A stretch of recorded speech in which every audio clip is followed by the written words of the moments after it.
இன்றைக்கி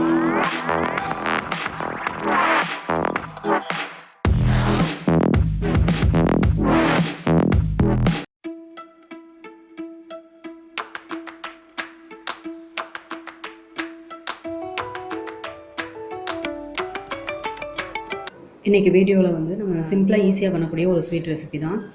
கண்டிப்பாக உங்கள் வீட்டிலே ட்ரை பண்ணி பாருங்கள். ரவா லட்டு வந்து எப்படி பண்ணுறதுன்னு பார்க்கலாம். அதுக்கு வந்து 1 கப் அளவுக்கு ரவை எடுத்திருக்கேன். 3/4 கப்பு சர்க்கரை, 4 ஏலக்காய். சர்க்கரையை வந்து பவுடர் பண்ணும்போது இந்த ஏலக்காவையும் அதோட சேர்த்து பவுடர் பண்ணிடணும். ஒரு 1/4 கப் அளவுக்கு தேங்காய் துருவல் எடுத்திருக்கேன்.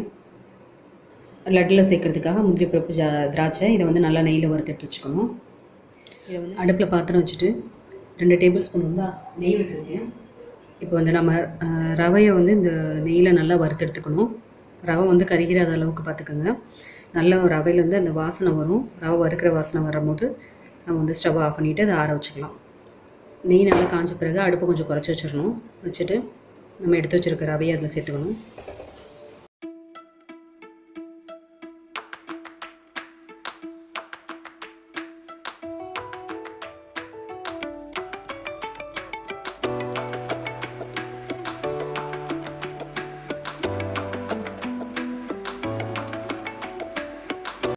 கைவிடாமல் ஃப்ரை பண்ணிகிட்டே இருக்கணும். அப்போ தான் வந்து ஒரு பக்கம் கறிக்கிட்டு ஒரு பக்கம் வேகாமலும் இல்லாமல் எல்லா பக்கமும் ஈவனாக ஒரே மாதிரி வந்து வரும்.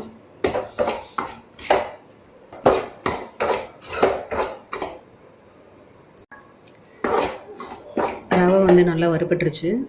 லைட்டாக ப்ரௌன் கலரில் வர ஆரம்பிச்சிச்சு பாருங்கள். இந்த ஸ்டேஜ்லேயே அமுதிடணும். ரொம்ப வந்து கருக விட்டுறக்கூடாது.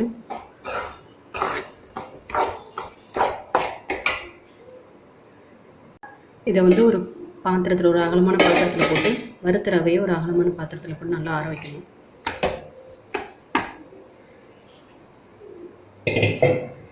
அதே கடையிலே இன்னொரு டேபிள் ஸ்பூன் நெய் விட்டுட்டு நம்ம துருவி வச்சுருக்க தேங்காய் துருவலை இதில் போட்டு நல்லா ஃப்ரை பண்ணி எடுத்துக்கணும்.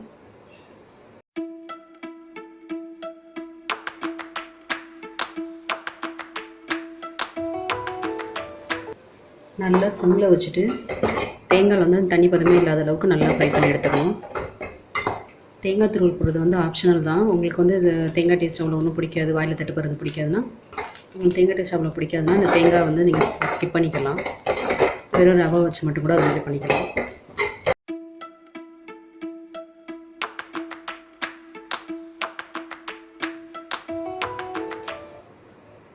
நாலு டேபிள் ஸ்பூன் வந்து நெய் விட்டுட்டு நம்ம எடுத்து வச்சுருக்க முந்திரி பருப்பு, திராட்சை வந்து அதில் வறுத்து எடுத்துக்கலாம்.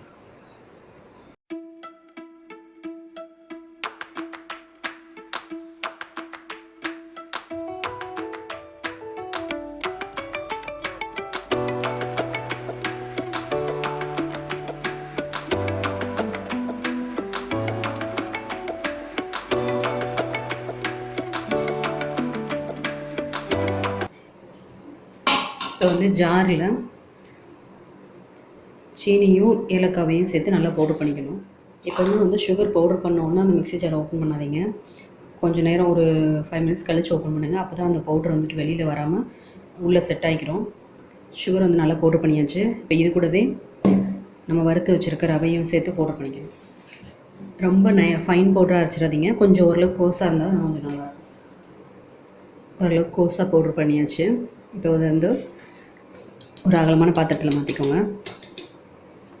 வந்து நம்ம வறுத்து வச்சுருக்க முந்திரி பருப்பு, திராட்சையை வந்து அப்படியே நெய்யோடையே அதில் இந்த ரவையில் கொட்டிக்கணும்.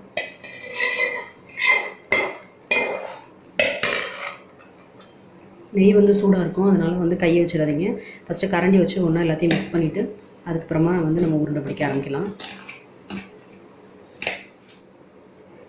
எல்லாத்தையும் நல்லா ஒன்றா மிக்ஸ் பண்ணிவிட்டு கை பொறுக்கிற சூடு இருக்கும் போதே வந்து உருண்டை பிடிச்சி வச்சிடணும். நெய் பத்தலைன்னா இன்னும் கொஞ்சம் சூடு பண்ணி